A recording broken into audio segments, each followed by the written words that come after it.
ये जे एडवांस 2025 का क्वेश्चन है। इसको हम दो मेथड से सॉल्व कर सकते हैं। सबसे पहले तो हम लोग रीड करते हैं। R denote the set of real number, सबको पता है। Z1 1 + 2i है, Z2 3i है, आई की वैल्यू √(-1) है, सब लोग जानते हैं। X and Y real number है। उसके बाद इस रिलेशन को सेटिस्फाई करना है, तो आपको कुछ भी नहीं करना है। Z1 को डाल दो 1 + 2i, Z2 को 3i, और दोनों साइड से मैग्नीट्यूड ले लो। तो लेफ्ट हैंड साइड में जो रियल पार्ट बनेगा वो बनेगा x-1। मैग्नीट्यूड लेंगे तो x-1 का स्क्वायर, इमेजिनरी पार्ट y-2 का square, root of that equal to 2 times right hand side में रियल पार्ट x ही रहेगा, इमेजिनरी पार्ट y-3 हो जाएगा। अब बस दोनों साइड से हम लोग स्क्वायरिंग करेंगे और सारे टर्म को राइट हैंड साइड में ले जाएंगे। तो देखो ये बनेगा 4 टाइम्स एक्स स्क्वायर, में से एक एक्स स्क्वायर सब्ट्रैक्ट होगा तो 3x square, similarly 3y square. X को देखते हैं, यहाँ से तो एक्स जनरेट नहीं होगा, यहाँ से आएगा -2x जो राइट हैंड साइड में जाके +2x हो जाएगा। सिमिलरली यदि हम y को देखें तो यहाँ से बनेगा -6y, 6y इंटू 4 -24y, और लेफ्ट हैंड साइड में था -4y, तो सब्ट्रैक्ट होके -20y बचेगा। एंड कांस्टेंट नंबर को देखें तो यहाँ से होगा 9 इंटू 4 36, और लेफ्ट हैंड साइड में होगा 4 + 1 5। 36 में से 5 को सब्ट्रैक्ट करोगे तो 31 बनेगा। अब बस आप इसको स्टैंडर्ड फॉर्मेट में लिख लो तो कितना बन जाएगा, x² + y² + 2/3x -20/3y + 31/3 equal to 0।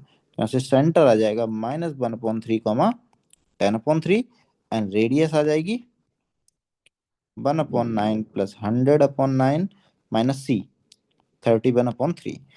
तो आप इसमें 3 से मल्टीप्लाई कर लेना, 31 में और 3 में, तो डिनोमिनेटर सेम आ जाएगा, इसलिए डिनोमिनेटर में 3 आ जाएगा।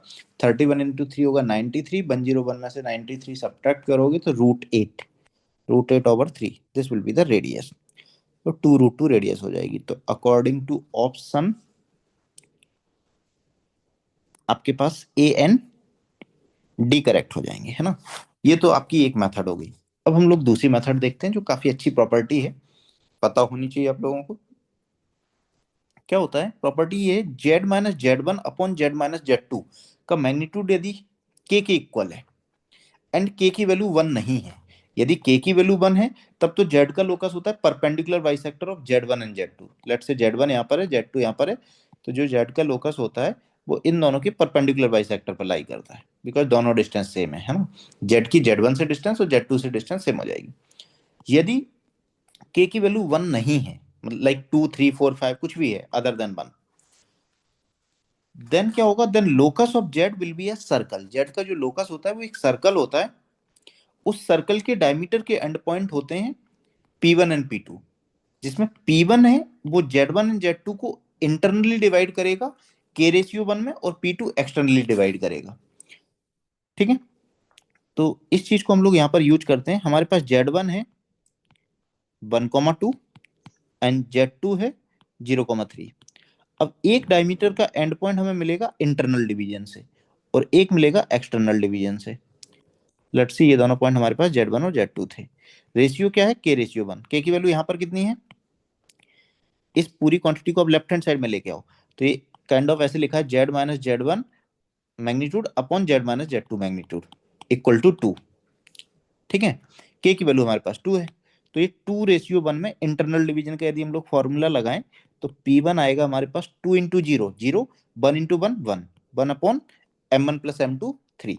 सिमिलरली y कोऑर्डिनेट हो जाएगा 2 इंटू 3 प्लस 1 इंटू 2 6 + 2 8/3। यदि हम लोग एक्सटर्नल डिवीजन का फॉर्मूला लगाएंगे तो डिनोमिनेटर में माइनस आएगा, तो 2 - 1 करेंगे, डिनोमिनेटर में 1 रहने वाला है ना। न्यूमरेटर में क्या होगा, 2 इंटू 0 -1 इंटू 1, तो मिल जाएगा हमें -1 एक्स कोऑर्डिनेट, और वाई कोऑर्डिनेट कितना हो जाएगा 2 इंटू 3 -1 इंटू 2 6 - 2 4, तो वाई कोऑर्डिनेट हो जाएगा हमारे पास 4। ठीक है, ये हो जाएंगे हमारे सर्कल के डायमीटर के एंड पॉइंट। तो फिर सेंटर क्या होगा, सेंटर होगा इन दोनों का मिड पॉइंट, तो मिड पॉइंट निकाल लो। 1/3 -1/2, तो ये आ जाएगा हमारे पास -1/3। तो वाई कोऑर्डिनेट कितना आएगा 8/3 + 4/2, तो ये आ जाएगा 12 और 8 20 20 10/3। ये हो जाएगा आपके पास सेंटर। सेंटर आ गया, इन दोनों पॉइंट के बीच की आप डिस्टेंस निकालो, उसका हाफ कर दो, तो रेडियस आ जाएगी। ये डायमीटर होगा, उसका हाफ करोगे तो रेडियस आ जाएगी। इससे ए और डी अगेन आपके करेक्ट हो जाएंगे। तो ये जो प्रॉपर्टी है काफी इंपॉर्टेंट है, इसको आपको पता होनी चाहिए। इस पर जेई मेंस में बहुत सारे क्वेश्चन आए हुए हैं रिसेंट ईयर्स में।